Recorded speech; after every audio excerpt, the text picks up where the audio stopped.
O Pro Vida Convida está no ar. Nosso programa de hoje é sobre por trás da mente de um psicopata, desvendando mitos e verdades sobre a psicopatia. Para essa conversa, convidamos o psiquiatra Dr. Luciano Jornada. Seja bem-vindo. Bem-vindo, doutor. E convidamos também a psicóloga e doutora Viviana Feldes. Falei certo o nome?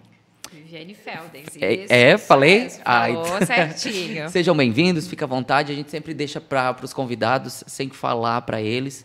Embaixo a primeira pergunta, embaixo da cadeira. Então vocês podem pegar aí. A primeira pergunta está embaixo da cadeira. Ah, é? Isso.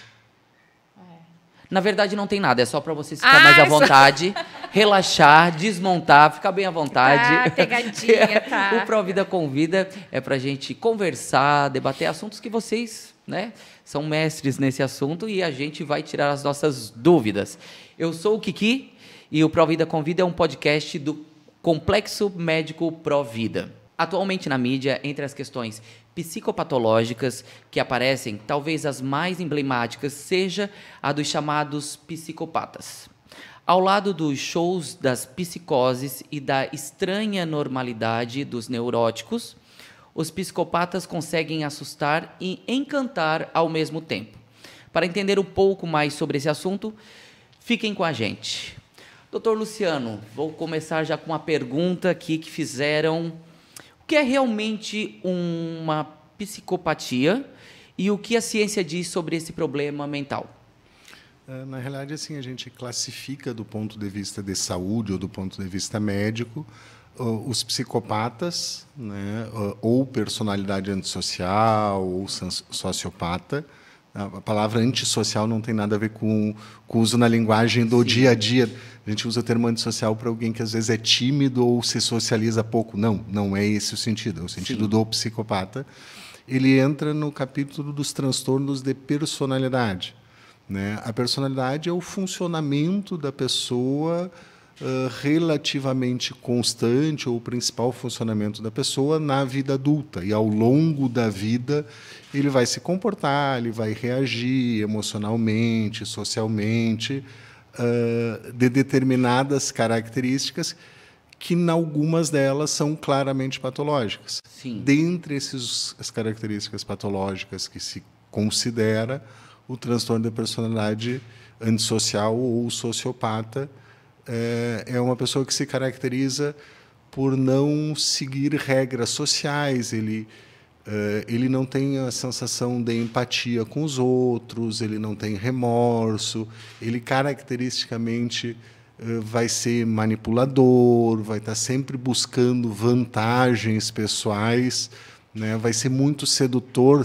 não só no sentido de uma sedução sexual ou erótica, sedutor em tudo que ele Se ele tem quiser no ganhar sentido uma de manipulação. bala na vendinha, ele vai dizer... Ele vai tudo ser bom? agradável, vai convencer, né? Então é alguém que não segue regras sociais, é alguém muito manipulador e que não tem remorso. Uma parte desses vai ter um componente maior de prazer em causar sofrimento, que é muito explorado pela literatura, pelo cinema, pela ficção, né?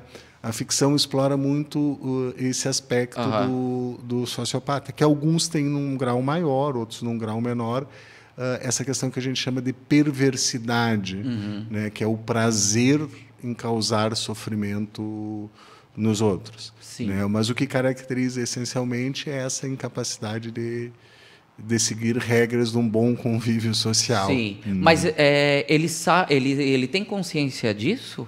Ele sabe, ele fica pensando assim, eu vou fazer isso e vou... Ele tem ou não é uma regra? Ele tem uma consciência de que aquilo é errado. Ele tem uma consciência que está fazendo uma coisa que é ilegal, que é imoral, ou ele tem consciência que está fazendo uma coisa que vai causar sofrimento para os outros. E isso que dá o prazer nele. E isso que torna uma característica muito pessoal do antissocial. Certo. Doutora Viviane, qual a diferença entre um psicopata e um sociopata? Então, acho que o doutor Luciano já deu uma introdução. Acho que é importantíssimo a gente falar para as pessoas que estão ouvindo que existe manual diagnóstico de doenças mentais, onde a psiquiatria se embasa, né, como o doutor Luciano falou, o transtorno antissocial a partir dos 18 anos, que a maioria das literaturas trazem como um análogo ao psicopata, ao sociopata ou ao perverso, como a psicanálise chama. Então, a gente tem que pensar numa estrutura maior, né? Como o doutor Luciano falou, com aquelas características que são comuns a todos. Sim. Né? Então, a gente tem o sociopata, tem o psicopata, o transtorno antissocial e a perversão, que tem uma estrutura semelhante nessas características de sintomatologia. Dentro disso, claro, que a gente tem diferentes. Por exemplo, o serial killer, né? Que é uma pequena parcela, ainda bem, principalmente no Brasil, né? Mas nos Estados Unidos, que é o número 1 do mundo Sim. em serial killers, é uma pequena parcela dentro desse tipo, por exemplo, de transtorno. Então, a gente Sim. tem... mas como assim? Todo psicopata, todo sociopata vai matar? Né? Então, não, a gente tem sociopatas, psicopatas, ou utilizar o termo mais, né, da psiquiatria e da psicologia também, que a gente utiliza, que é o transtorno antissocial, é uma pessoa que pode estar no meio de nós, ela Sim. pode ganhar benefícios no dia a dia e conviver socialmente, mesmo tendo essa nomenclatura de antissocial. Mas a gente tem os casos, sim, que são assassinos, e temos os casos assassinos em série, e que dentro dos assassinos em série, né, dos serial killers, a gente tem 4 subtipos ainda. Um desses subtipos, que é super mínima a porcentagem, né, um desses subtipos é o visionário. Esse seria o único tipo que não faria com consciência, como você perguntou antes. Ele Sim. tem consciência? 95% tem. O único tipo dentro dos serial killers, daí não é dentro do sociopata Sim. em geral, mas dentro dos serial killers, o único tipo que é o visionário, que ele tem um pezinho lá na psicose, ou seja, na perda da noção da realidade, e que ele age por conta de uma voz, ou, né, de algo um comando que acaba fazendo com que ele pratique aquele ato. Mas é muito mínima essa parcela. Isso é muito utilizado, né? A gente tem a inimputabilidade penal nos casos onde é comprovado que há um transtorno mental, por exemplo, que entre nessa questão de falta de consciência de realidade. Se isso é provado judicialmente, a pessoa pode ir para uma penitenciária psiquiátrica. Então, muitos assassinos acabam com seus advogados tentando passarem numa perícia psiquiátrica por isso, para tentar a inimputabilidade. Sim. Né? Mas a maioria, 95%, eu diria que tem plena consciência no planejamento das suas ações, dos seus crimes, enfim. Uma pergunta que não está aqui, mas me surgiu, é que hoje em dia se tornou muito fácil de saber de casos que acontecem, o que está acontecendo, como aqui no Brasil, lá fora. Uma pessoa que ela não tem essa personalidade, mas vendo tudo isso acontecer, ela pode adquirir isso? Ela pode dizer assim, eu acho que eu vou fazer, mesmo não tendo? Ou não, ela tem que ter um vestígio dessas personalidades para querer fazer esse tipo de coisa? Tem que ter a mídia, a notícia, a informação Isso. pode sugestionar até certo grau, mas ninguém vai mudar completamente Sim. a sua personalidade. Raras exceções, alguma personalidade muito influenciável, Sim. coisa assim, mas é noutra situação. Mas assim, a notícia da coisa não vai transformar alguém em sociopata. Pode dar subsídios para alguém que já tem esse traço importante, essas características pessoais. Né? Sim, porque a gente, quando falou ali que escuta vozes, a gente vê nesses casos que vai para júri, né? E eles tentam colocar, né, que foram vozes. Então, às vezes as pessoas tentam pegar dessas vozes, elas às vezes nem escutaram, nem tem isso, mas para fazer. Por isso que eu perguntei dessa coisa da mídia, de estar acompanhando casos aqui e fora, e pegar esses exemplos e dizer, não, eu escutei vozes. As vozes disseram. Isso é muito ruim para outros problemas mentais, onde a pessoa ouve vozes e perde contato com a realidade. Por exemplo, as pessoas com esquizofrenia, que é uma doença típica, que a pessoa perde contato com a realidade em alguns períodos, em alguns momentos da vida, reforça um estigma, um medo, uma coisa que culturalmente a gente tem do psicótico, e, na realidade, a imensa maioria dos esquizofrênicos não é violento. Em média, os esquizofrênicos são menos violentos do que não esquizofrênicos. Né? São casos de exceção e que, geralmente, além da esquizofrenia, tem um abuso de droga, um abuso de álcool, alguma coisa que piora o curso da violência. Os pacientes psicóticos, em sua imensa maioria, são menos violentos, principalmente esses pacientes crônicos, como a esquizofrenia. Em média, eles são menos violentos do que a população geral.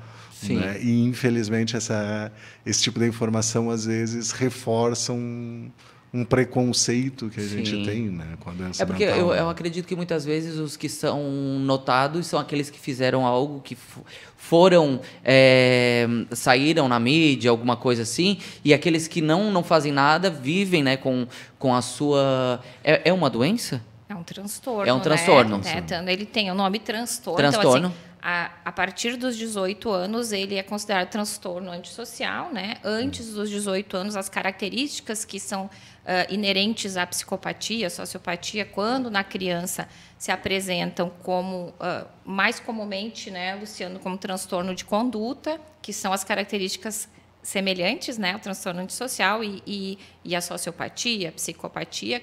Em algumas delas o Dr. Luciano até já comentou. Né? Antes dos 10 anos, dependendo da atitude... Bom, eu vou falar também uma coisa meio específica, né, que é do serial killer, que é uma área também que eu estudo bastante. Mas, por exemplo, no serial killer, a gente tem uma terrível tríade. Né? Na maioria das pesquisas realizadas com o serial killer, essa terrível tríade que se apresenta: enurese em idade avançada, piromania ou destruição de propriedade, né? Piromania para atacar fogo, né? Sim.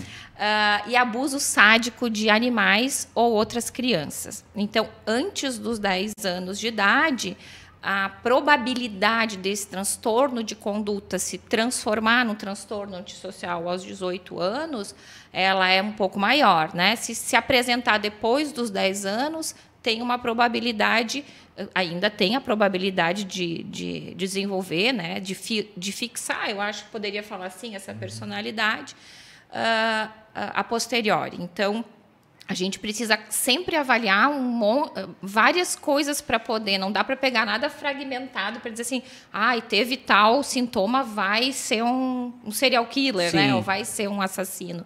Então, a gente precisa estudar muito e cuidar para não ter essa... Como é que a gente poderia chamar, né, Luciano? Levar muito ao senso comum, porque as pessoas não sabem, acabam botando tudo num saco, né? E parece que é tudo igual. Tudo igual. Então, Mas cada um tem a sua característica, cada um tem o seu eu acho que a professora jeito. Viviane abordou um tema muito importante. Assim, quando a gente fala em saúde mental, a gente sempre corre o risco de dar uma informação que gere confusão, assim, ter uma característica, ter um sintoma, ter um comportamento não é sinônimo de ter um transtorno, até porque quase todos os transtornos, eu diria talvez todos, arriscando, é um exagero de um comportamento, de um pensamento, de uma situação que as pessoas vão ter ao longo da vida em determinados períodos. O que caracteriza o transtorno é a intensidade, a inflexibilidade, uma característica que nunca é um sintoma, um comportamento que a gente diz, isso é sinônimo de tal problema. Né? Quem tem isso tem o rótulo desse transtorno. Ali, né? Mesmo que tenha o transtorno, a palavra rótulo a gente considera muitas vezes como uma coisa caricata. Sim. Né? Mas a questão da gente não confundir ter um sintoma ou ter um comportamento como sinônimo de ter um transtorno mental, ter um transtorno. E tem muitas características que não são específicas, assim, não seguir regras sociais, assim, em determinadas literaturas, não do serial killer, mas do antissocial, do termo geral, a gente considera uma pessoa que bebe e dirige um comportamento de antissocial, né? Sim. Em vários países, em determinadas civilizações, isso entra na lista dos comportamentos antissociais, de novo, nesse termo amplo de antissocial, não do serial killer. Né? Na nossa sociedade, não dá para a gente pensar nisso. Né? Mas, e deixa eu perguntar uma coisa, já que falou de carro, dirigir, a gente vê muito a pessoa ser muito calma quando está ali passeando na rua, mas entra dentro do carro, ela quer ir na frente de todo mundo e passar e não dar espaço. Isso já é um traço, porque aí eu já tenho que me preocupar com uma coisa. Ela se transforma, ela tem essa coisa que quando está de pedestre, ela, não dá espaço para a gente passar, não sei o quê. E quando entra dentro do carro, se transforma em outra pessoa. Isso já é um traço que já tem que marcar um negócio. Eu acredito que não, assim, mais uma vez, né, corroborando que a gente está falando, assim, o cuidado que a gente tem que ter por causa de um traço, né? Mas, assim, eu vou pegar aqui aspectos nosográficos de origem, vamos supor, que embasam também, ajudaram a embasar a psicologia, que é a psicanálise freudiana, que fala das estruturas de personalidade que a gente tem, né? Então, dentro disso, Freud falava que a gente tem 3 grandes estruturas, né? Neuroses, psicoses e psicopatias, ou perversões, ou sociopatias, né? Então, essa questão de ser contido e tal, e ter uma explosão em um momento de raiva, de fúria, é muito mais comum, eu acredito, vamos ver se o Luciano concorda, nos sintomas neuróticos. É uma pessoa que se contém, ela está toda contida e pode ter um dia de fúria e ali no trânsito acabar explodindo. Sim. Então, tem muita coisa, assim, tem muito transtorno que a gente poderia... É muito complexo a gente... Como eles falam hoje em dia, são muitas camadas. Muitas camadas. E assim, né, que o doutor Luciano sabe, também trabalha com isso, assim, para a gente poder falar, hipotetizar um psicodiagnóstico, um diagnóstico, né? A maioria dos transtornos que estão no manual diagnóstico que a gente se baseia, por exemplo, nos Estados Unidos é muito seguido à risca, são 6 meses de acompanhamento, de avaliação para dar um diagnóstico realmente, né? E aqui, infelizmente, às vezes a pessoa vai uma vez em algum lugar e acaba, né, em algum profissional, às vezes, que acaba já diagnosticando, e como o Luciano falou, né, a questão do rótulo. É uma carga que a pessoa vai ter, né? Será que é uma psicopatologia? Será que é uma exaustão do cérebro, que agora a neurociência mostra muito, né? Como o nosso cérebro reage à exaustão emocional, ao estresse? Qual é essa avaliação longitudinal desse paciente? Como é que foi a vida desse paciente? Como é que foi a infância desse paciente? Como é que estão todos os exames que o psiquiatra vai pedir lá das suas vitaminas? Como é que está essa estruturação toda? A avaliação ela é muito complexa. Então, infelizmente, às vezes, no senso comum, a gente acaba conversando e, às vezes, um comportamento da pessoa ele já é rotulado. Aquele lá é, né, tal coisa. Então, a gente precisa divulgar a importância de uma avaliação bem feita para fazer um diagnóstico bem feito, para ter um tratamento efetivo. Né? Sim. Mas a psicopatia, o que a gente está aqui para não fugir muito, porque tem muita coisa para a gente falar, né? E a gente teria muito para falar de neuroses, psicoses, mas a psicopatia em si, ela já é uma coisa mais difícil de ser diagnosticada, porque o psicopata dificilmente vai procurar ajuda, porque ele tem um egocentrismo patológico. Ego é o eu, né? Se o egocentrismo já diz que que o centro é o eu, né? Imagina um egocentrismo patológico. Ele se ama muito, tanto que raramente eles se suicidam, por exemplo, né?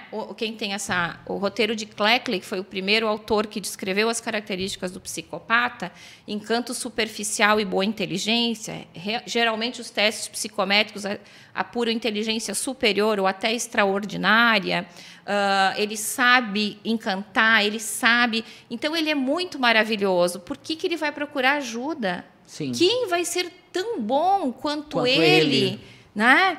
Então, dificilmente é a pessoa que vai procurar, né, para... estou sofrendo, doutor Luciano, me passe minha medicação. Né? Não, eu sou muito maravilhoso.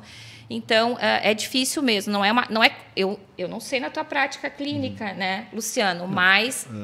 se isso é comum ou não. Né? Às vezes vem forçado, meio empurrado por algum cônjuge ou outra pessoa da família, mas realmente a procura espontânea, no máximo na busca de algum tipo de vantagem, quem sabe um atestado, né? Um remedinho que ele ache legal o efeito, né? Mas não é Mas uma nunca procura realmente habitual para dizer que ele está para se precisando de ajuda. tratar, né? Para se tratar, para tentar mudar, para tentar melhorar. Sim. Né? Deve ser por...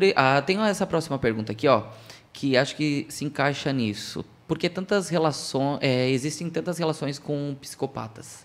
Por causa disso? Por causa do encanto dele, do egocentrismo, do galanteio? Eles têm isso?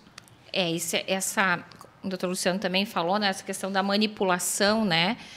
Esse encanto superficial, essa boa inteligência faz com que eles tenham uma lábia muito boa com as pessoas, né? E até uma postura de firmeza que às vezes encanta algumas pessoas que podem estar carentes também, né, de uma figura, ou que projetam nessa pessoa algo que lhes falta, né? Então é muito complexo a gente falar dos relacionamentos, mas a gente se assusta, né, quando vê, por exemplo, o maníaco do parque, um dos maiores serial killers do Brasil, quando vai para a prisão, recebe centenas de cartas de mulheres apaixonadíssimas depois dele ter relatado que, inclusive, ele tem traços canibais, né? Ele no final ele acabava comendo partes da vítima, mordendo, né? Primeiro com elas mortas, depois com elas vivas, para arrancar pedaço. Sim. Né? Então, assim, qual é a mulher em sã consciência que vai ouvir um negócio desse, que vai achar isso o máximo? E aí tem várias histórias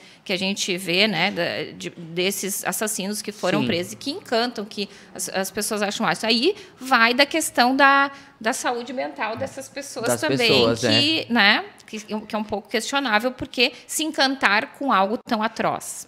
E aí vem aqui essa pergunta, que acho que já se encaixa, como sair desse relacionamento? Talvez a pessoa que se encanta com isso, ela precise fazer um tratamento? Essas pessoas que mandaram cartas, essas pessoas que foram atrás, mesmo sabendo de tudo que aconteceu, essas pessoas precisam de um tratamento para ter essa firmeza, ver aonde ela está pisando, ver que ela não precisa dessa carência, ter essa carência, né? Quer responder? Fala. Eu acho que sim. Assim, primeiro, como a Viviane falou, eles são inteligentes, sedutores, manipuladores. Isso vão atrair muitas pessoas, e algumas pessoas vão ter muita dificuldade em sair desse relacionamento, mesmo começando a ter crítica, mesmo perdendo o encanto por algumas dificuldades pessoais. E essas pessoas talvez sejam bem mais tratáveis no sentido de conseguir melhorar e resolver seus problemas que um antissocial. Né? Sim. E também eu acho que o limite, para o pessoal que está ouvindo também entender, né, o limite dessa pessoa precisa de tratamento, ela sempre é a pessoa que vai ter que dar. Sim. Né? Ela que vai dizer, ela está sofrendo com isso está causando algum sofrimento na vida dela, né? Ou até o momento que causar o sofrimento, isso está bom para ela. Então, sempre, eu brinco que psicólogo, psiquiatra, que nem vampiro, né? A lenda do vampiro diz que ele só vai morder uma pessoa quando a pessoa convidar ele para entrar na casa. Sim. Então, assim, ninguém vai melhorar de algo se não partir da pessoa buscar essa ajuda. Então, a gente dizer esse ou aquele precisa de tratamento é complexo, né? Porque realmente quem precisa, o limiar é muito tênue entre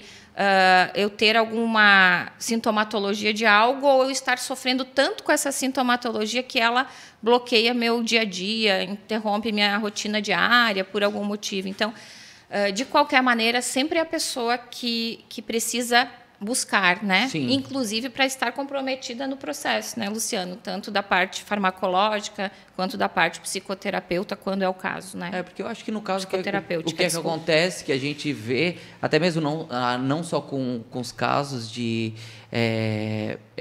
psicopatia, que se fala? Isso. Psicopatia, mas quando a pessoa ela cria uma pessoa na cabeça dela, né? Nada é ruim para ela. Por exemplo, ele fala assim comigo, tipo, ele é grosso comigo, mas é um grosso tão bonitinho, é uma coisa, é carinhoso o que ele faz. Então, a pessoa cria uma imagem que todo mundo está vendo o que está acontecendo, mas ela já criou um príncipe, uma princesa na cabeça dela, né? Porque não consegue desmontar. Não consegue, só buscando o acompanhamento e o tratamento. Vamos lá, eu tenho aqui 2 plaquinhas que fizeram para nós, aonde a gente, levantando essa, é verdade, levantando essa é mito. Vou botar lá para, ó. Aqui, ó. Meu Deus do céu, verdade ou mito, tá? E aí vocês vão levantar a plaquinha. Vou começar aqui com a doutora Viviane. Os psicopatas sabem o que faz, quando o que faz e com quem faz. Isso é um mito ou é verdade? O psicopata, ele sabe o que faz, quando faz e com quem faz. Isso é verdade. Aqui para onde? Aqui, naquela ali. Aqui. Isso é verdade. Super Porque verdade. a gente falou no começo da conversa, né? Ele tem plena consciência, né? Na maioria das vezes, e uma frieza no planejamento das suas ações, né? Sejam em sociedade ou sejam em termos de assassinato. É uma frieza. Eu sempre digo assim, né? O neurótico sofre, né? São as depressões, as ansiedades. Ele não quer sentir aquilo, mas ele sofre. O psicopata, ele faz sofrer. Ele não sofre, né? Ele tem uma frieza tão grande e ele tem um prazer tão grande em fazer a maldade. Por isso que eu acho que a gente estava conversando que encanta, não pejorativamente, mas encanta as pessoas, porque quando a gente tem uma mente, e eu creio, e gostaria que a maioria das pessoas entrasse nessa classificação neurótica, que essas coisas do dia a dia que a gente sente, sofre, né? Uma ansiedade aqui, outra ali, tá ok, né? Mas quando a gente pensa numa estrutura psicopática, a gente tem que entender que essa pessoa tem um prazer em fazer sofrer. E nós, neuróticos, ou pessoas que sentem, que sofrem tanto, não conseguimos entender como que essa mente tem isso. Como que vai ter prazer em fazer um crime desse? Como que vai ter prazer em machucar alguém, ter prazer em ver a dor de alguém? Né? Então, isso que eu acho que intriga, não vou dizer encanta talvez, mas intriga as pessoas, que faz com que seja tão interessante. Né? Agora que está surgindo um pouco mais de séries e filmes, porque na década de 70, mais ou menos, que 2 agentes aposentados do FBI que traçaram o termo serial killer, porque começaram a aparecer esses assassinatos lá nos Estados Unidos, e eles acabaram chegando a essa terminologia, né, que começou a ser estudada. E o que eu estava... Eu penso tanto na coisa que eu agora... Os 2 policiais que cunharam esse termo, né? Mas aí eu queria falar outra coisa. Tem tanta coisa que eu queria falar que é... Mas só... uma coisa que eu queria perguntar... Volta, que eu vou indo, vocês não, me puxam tranquilo. De volta. Uma coisa só pra gente deixar claro. Serial killer é aquele que mata em série e com as mesmas características. Isso. É isso? Ele tem um modus operandi. Modus operandi é o que caracteriza esse assassino. Então, alguns autores dizem que 2 mortes basta, né? Basta é meio pesado falar, mas seriam suficiente. Ou outros autores falam que mais de 4 assassinatos, né?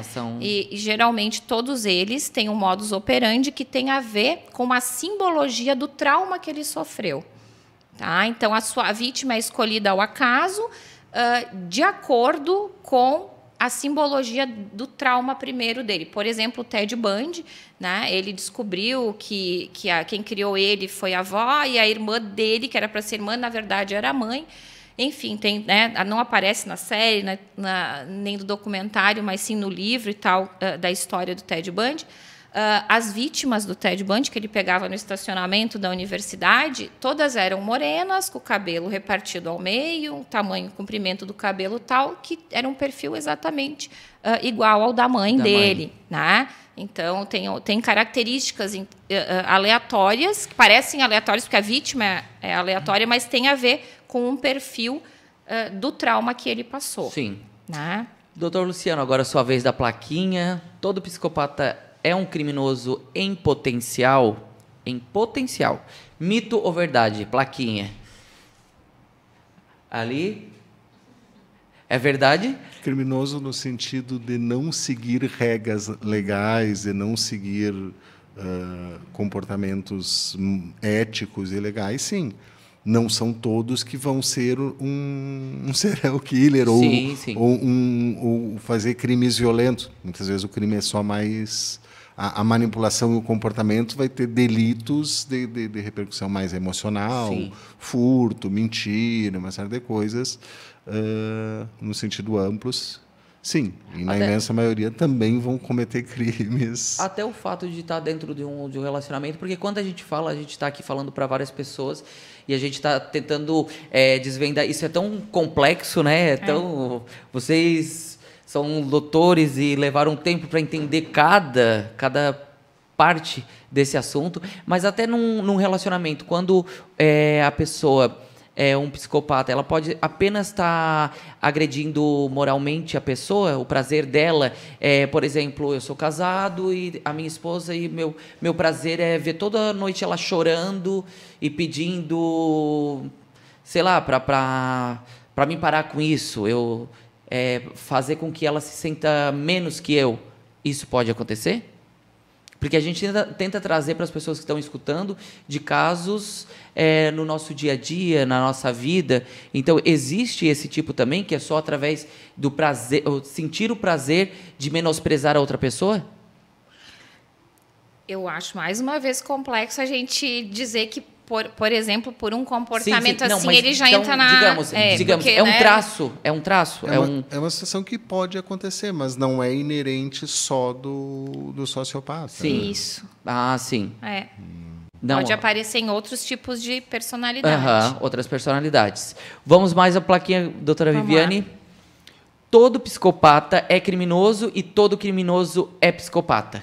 Acho que a gente não... A produção que manda isso aqui, olha, eu tô aqui só não falando tem o meio termo, assim, que eu acho que o Luciano já respondeu. Eu acho que o Luciano respondeu já bem. Eu acho que a questão do todo criminoso é psicopata, que seria o fake.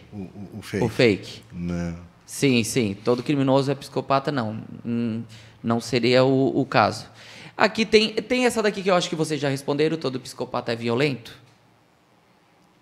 Não, acho que o doutor Luciano também falou, não necessariamente, né? Pelo contrário, às vezes é uma frieza tão grande que ele encanta, na manipulação de conseguir os seus objetivos para o bem próprio, não necessariamente sendo violento com atos físicos, né? Podendo ter, por exemplo, um ato burocrático que prejudique centenas de pessoas que vão morrer de fome, sei lá, numa atitude lá que ele pode, pela burocracia, se beneficiar, se promover e acabar com a vida, sei lá, de umas pessoas. Então, é uma violência que não tá explícita, né? Ela pode estar implícita. Então, essa violência física, eu acredito que a gente não pode generalizar, né? Certo. E todo psicopata sofre de psicose? Não, e aí eu volto na fala do Luciano, que é muito importante. A gente precisa falar isso para as pessoas.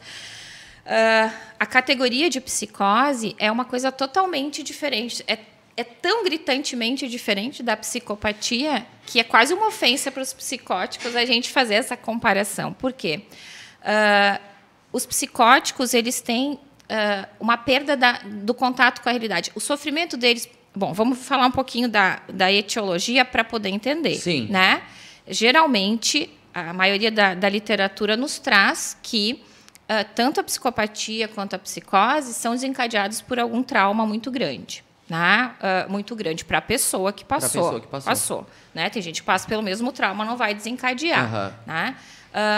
Na psicose, o ego, como eu falei antes, né, que é tão grandão e tão consciente para o psicopata, na psicose ele não tem essa força. O trauma foi tão grande que o ego se quebra. O ego, que é o responsável pelo contato com a realidade, ele não consegue mais atuar. Então, são pessoas que não têm mecanismo de defesa, elas não conseguem nem se defender.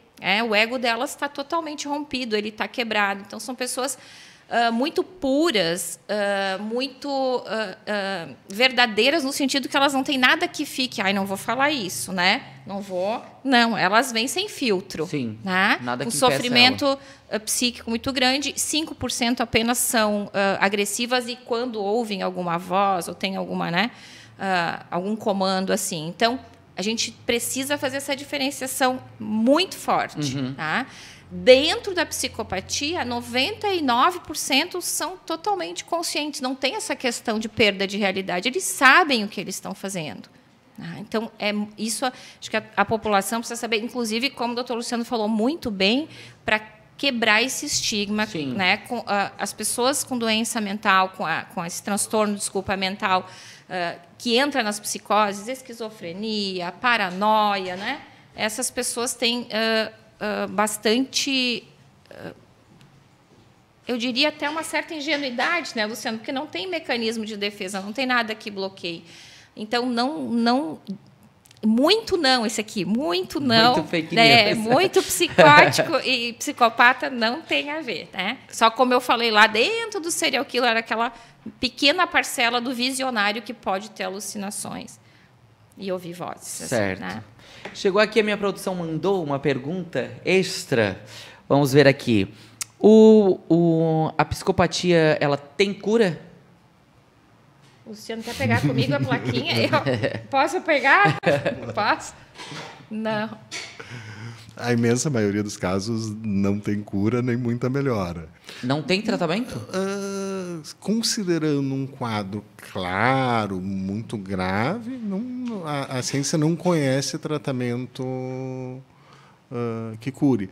Por exemplo, eles podem ter melhoras em alguns comportamentos, assim, antissociais, às vezes em tratamento para dependência química e às vezes mesmo muitas vezes fora de tratamento formal, eles conseguem parar a sua dependência química.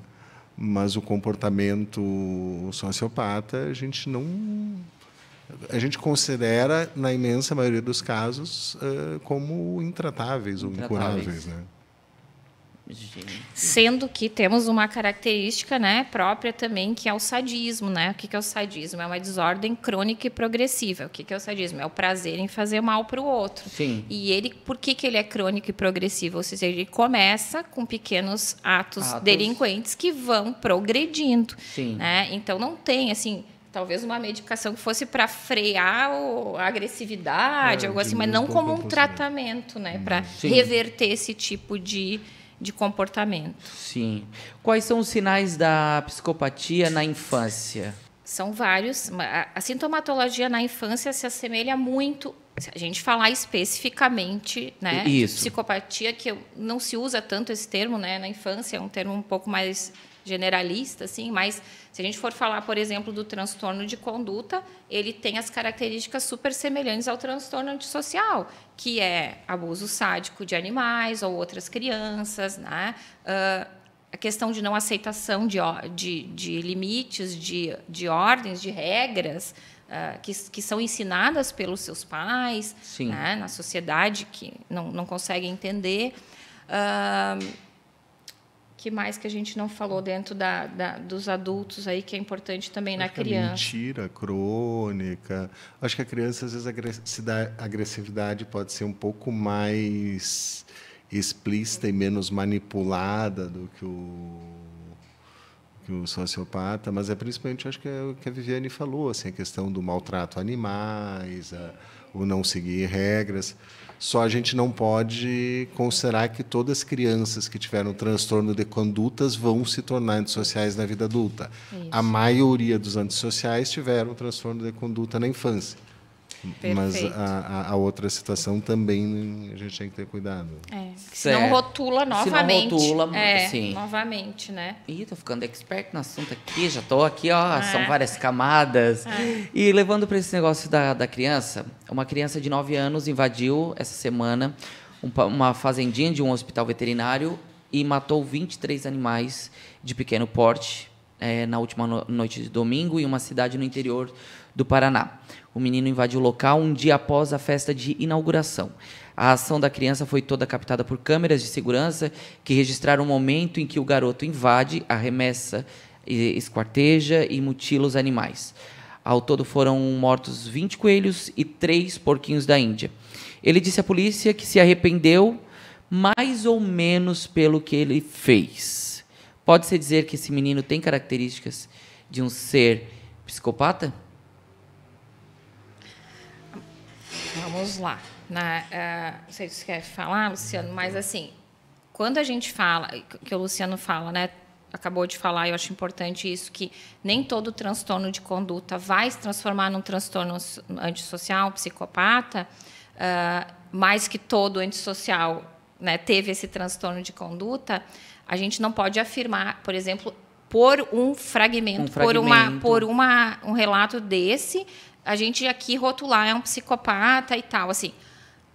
a hipótese pela crueldade, uma criança de 9 anos, como eu disse, antes dos 10 anos, esse tipo de conduta, ele é um agravante que aumenta muito a probabilidade de desenvolver aos 18 anos. Né? Então, assim, eu não fiz uma avaliação longitudinal desse menino desde que ele nasceu, como é que foi, o que aconteceu, né, com ele, quais são os outros comportamentos para a gente poder dar um diagnóstico. O que eu posso dizer é que um traço desse, de tamanha crueldade com os animais, com 9 anos de idade, é muito provável, né, que nós tenhamos aí uma progressão para algo bastante complexo. Né? Os casos que eu estudei a vida toda, e os casos que eu vi quando envolviam, que é um traço, vamos dizer, lá dos estudos da terrível tríade. Eu não sei se ele tem os outros comportamentos, né? Mas é um traço que todos os grandes assassinos em série apresentavam, né? Esse abuso sádico. O que é abuso sádico? Não é só matar, é torturar. Sim. É ter o prazer de fazer algo que veja o bichinho sofrer. Né? Então, isso é muito grave. Não podemos rotular, não podemos fazer um diagnóstico, mas essa característica nos leva a crer que algo aterrorizante, né, pode vir na sequência disso. Porque se com 9 anos 23 animais são torturados e mortos desse jeito... E a resposta que ele dá para a polícia, né, que ele se arrependeu mais ou menos do que ele fez. É porque o psicopata, ele tem até uma pesquisa da super interessante, não é de periódico, mas da super interessante, nas maiores penitenciárias do Brasil, perguntando para os assassinos e tal, né, o que ele sentiu, e todos foram unânimes, que é uma característica que a gente falou, mas todos foram unânimes em dizer que desconhecem o remorso ou a culpa ou a vergonha daquilo que eles fizeram. Então, isso é próprio, isso que você está dizendo é mais um dado que a gente está tendo, né, de um possível transtorno de conduta bastante claro por esse motivo também. Né? Então, claro, tem toda uma explicação complexa, né, por exemplo, pela psicanálise, da questão do superego, alguém que teve um trauma, não conseguiu interiorizar essas normas sociais, o que é certo, o que é errado, e quando não consegue sentir esse tipo de sintomatologia, né, de sintomatologia não, de sentir mesmo esse remorso, sim, essa vergonha do que fez, de achar que fez algo errado. Né? Mas isso é muito chocante, realmente, porque não é comum a gente ver esse tipo escancarado de crueldade. Às vezes, as crianças que têm transtorno de conduta, elas fazem meio escondido. Tá? De fazer algo com um animalzinho ali escondido, às vezes nunca contou para ninguém, vai contar e depois. Tem medo que saibam, né? Não, medo também não, mas assim, porque eles não têm muito medo também que saibam. Né? Até teriam um prazer em chocar se alguém soubesse, né? Mas principalmente por ter o prazer de conseguir fazer sem ninguém nos incomodar e eles poderem continuar com esse tipo de atitude. Mas esse caso foi bastante chocante pela crueldade, pela idade dele, né?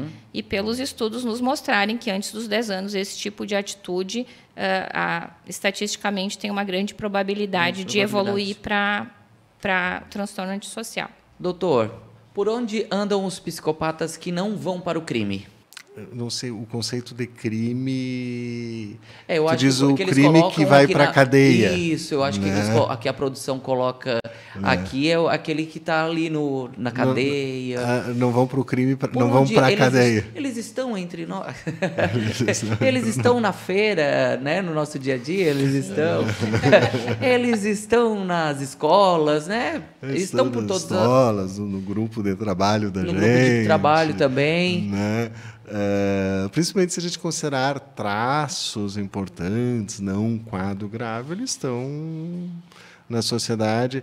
Tem algumas coisas que às vezes é difícil de separar, me veio um tipo de profissão em mente, assim, de pessoas que geralmente são bem-sucedidas, conseguem bastante votos, né? Que mentem, que manipulam, que roubam.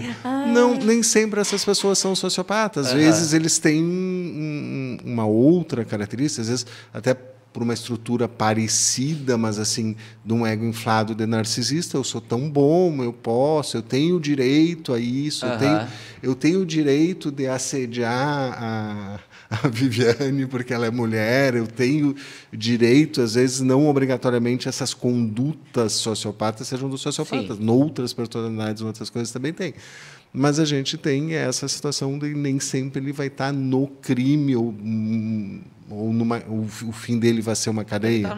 Ele vai estar manipulando, mentindo, tirando vantagem, tendo um certo prazer, né, sádico nessas manipulações e não obrigatoriamente vão estar naquela conduta criminosa, né, que a gente imagina. Depois dessa conversa, depois desse podcast, o ser humano é complicado, né? Até então eu não entendia que o ser humano era complicado, mas depois desse podcast...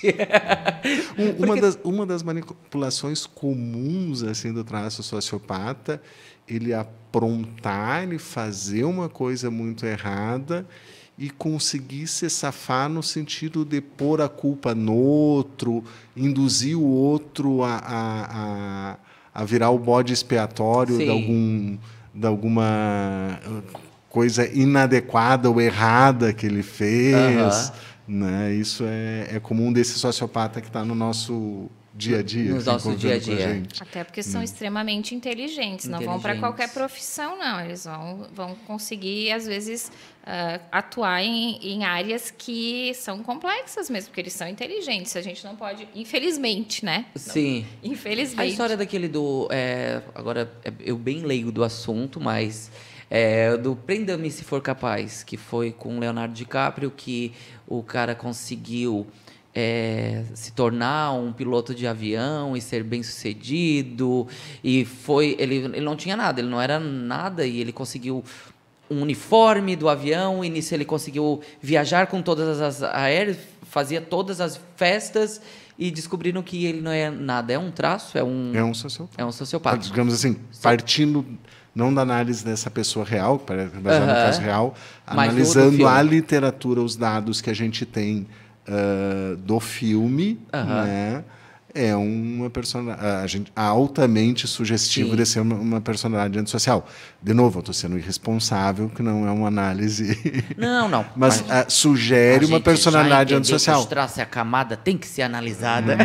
Mas essa questão ele era um mentiroso patológico, uma pessoa que era estelionatário, não seguia regras sociais, fazia uma série de manipulações e coisas para uma vantagem pessoal. E agora uma pergunta que nem está aqui, mas veio... hoje em dia, com essas séries, com os filmes, com o cinema... Um dos mais procurados de séries são com serial killer, são com assuntos, né, dessa categoria. E as pessoas que estão assistindo, por que elas gostam tanto desse assunto? Por que envolve tanto? Acho que é esse fascínio mesmo por tentar entender o que a gente não sente, né? A gente, eu digo, neuróticos das nossas pequenas neuroses. A gente não consegue. Daí, eu creio que seja isso, esse fascínio. E eu acho que eu até puxei para falar isso antes e esqueci. Antigamente não era tão mostrado, agora é que estão mostrando. Isso. Porque justamente como o Luciano falou, não que vai desencadear em alguém, mas pode ser sugestivo e está dando ideia. E outra coisa também, para não endeusar ou colocar uma figura dessa como um herói, como um mártir, até para não surgirem mais casos, né? Olha só, fulano fez um crime desse, olha a série que saiu, olha o filme que saiu e ficou famoso, vendeu livro, né? O ideal não seria que isso fosse tão divulgado nesse sentido, né? De as pessoas se fascinarem e quererem, de repente, se inspirar em alguma coisa que seja negativa, né? Sim. Mas o fascínio, sim, a gente sabe que existe, as pessoas tentam, eu acredito que seja por isso, para tentar entender por que uma mente tem esse prazer em fazer maldade, já que no nosso dia a dia isso não é considerado dentro da normalidade. Dentro da normalidade. A pessoa nasce psicopata ou ela se torna psicopata?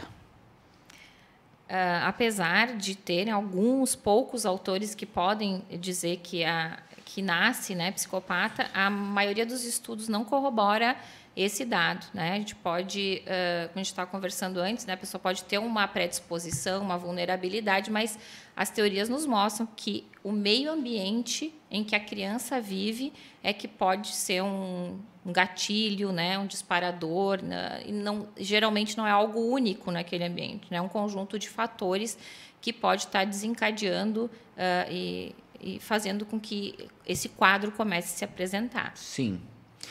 E, doutor Luciano, quando procurar ajuda profissional para uma avaliação psicológica ou psiquiátrica?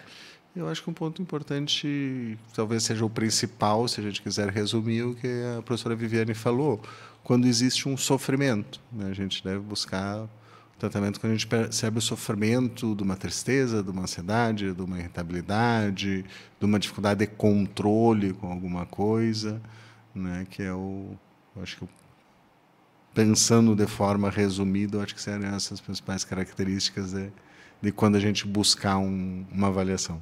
Certo. O nosso podcast de hoje falou diretamente para você sobre a psicopatia, assunto que não se esgota por aqui pela complexidade científica do tema, né? Eu quero agradecer vocês porque foi uma aula para mim. Confesso que sou leigo no assunto e, obviamente, né, não ia saber um pouquinho de tanto que vocês sabem. Vocês são, assim, expert no assunto. E eu quero agradecer muito a presença de vocês aqui no nosso podcast. E vamos para as considerações finais, doutora Viviane. Eu queria agradecer, é uma grande honra estar aqui falando nesse podcast, né, de uma instituição tão renomada na nossa cidade, que presta um atendimento de tamanha qualidade à nossa população. Então, é gratidão mesmo por esse momento, por estar levando à população mais dados sobre saúde mental. Eu acho que após a pandemia, a gente já tinha sempre uma dificuldade de divulgação da importância da saúde mental antes da pandemia. E depois da pandemia, ninguém mais falou tanto disso. A gente sabe das explosões de tamanha estatística aumentada de doenças e sofrimento mental, né? Mas nada foi muito feito, nada foi muito falado. A gente só está vendo agora notícias, né, de coisas que estão acontecendo e que as pessoas dizem, mas como, né? Que explicação que tem?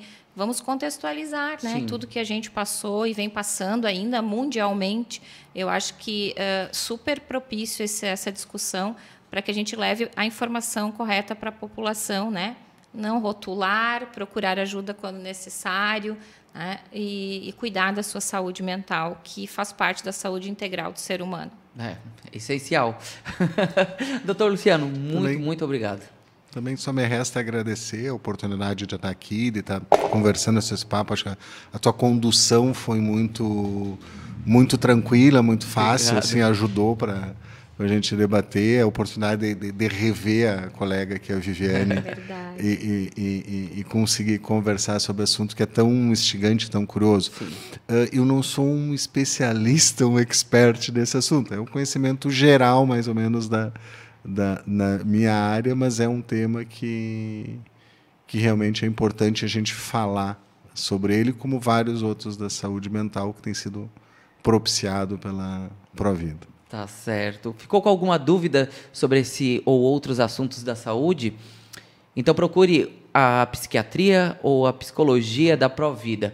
Além dessas especialidades, existem mais de 280 outras que podem atender à sua necessidade. Você acabou de ouvir mais um Provida Convida, o podcast do Complexo Médico Provida. Eu sou o Kiki e esse foi o Provida Convida, o podcast do Complexo Médico Provida. Tchau e até o próximo.